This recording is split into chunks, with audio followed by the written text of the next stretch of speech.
கடந்த ஜூன் மாதம் வந்து எனக்கு ஒரு ஆக்சிடெண்ட் ஆச்சு. நான் சர்ஜரி பண்ணிக்கக்கூடாது, சர்ஜரியை தவிர்க்கலாம் அப்படிங்கிற மாதிரி நர்வஸாக இருந்தப்போ எனக்கு மைசெல்ஃப் பிரவீன்குமார், நான் வந்து பெரம்பூர்லேருந்து வரேன்.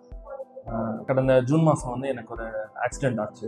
அந்த ஆக்சிடெண்ட்டில் வந்து நார்மல் ஃபஸ்ட்டு பெயின் தான் நினச்சேன். அதுக்கப்புறம் எம்ஆர்ஐ எடுத்து பார்த்தப்பறம் பிசிஎல் டியர் கம்ப்ளீட் டியர்னு வந்து தெரிய வந்தது. பிசிஎல் ரீகன்ஸ்ட்ரக்ஷன் தான் தெரிஞ்ச பிறகு நான் 4th டாக்டராக ஜப்ராஜ் சார் கன்சல்ட் பண்ணேன்.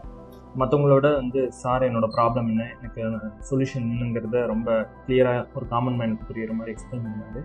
And I am interest in that way.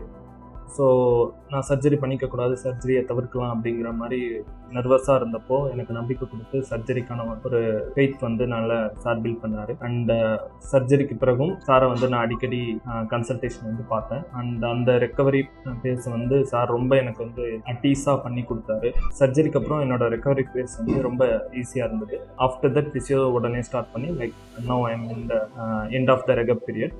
இப்போனால நல்லா நடக்க முடியுது. என்னோட ப்ராப்ளம் வந்து சால்வ் ஆயிருக்கு.